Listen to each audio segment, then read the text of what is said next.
Hi friends, welcome to my channel. కేంద్ర ప్రభుత్వం మరొకసారి సడన్ షాక్ అయితే ఇచ్చిందండి.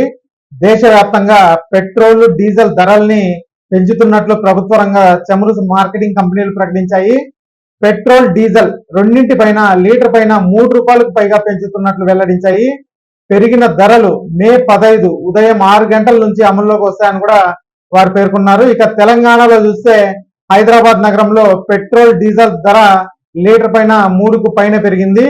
లీటర్ పెట్రోల్ ధర ₹3.39 పెరిగి ₹110.89 అయితే చేరింది. ఇక డీజిల్ ధర ఒక్కసారిగా ₹3.26 పెరిగి ₹98.96 అయితే అయ్యిందండి హైదరాబాద్ లో. ఇక ఆంధ్రప్రదేశ్ లో చూస్తే విజయవాడలో పెట్రోల్ ధర లీటర్ పైన ₹3.29 పెరిగి 113.03 అయితే చేరింది. ఇక డీజిల్ వచ్చి ₹3.14 చొప్పున పెరిగి లీటర్ కు ₹100.71 అయితే చేరింది.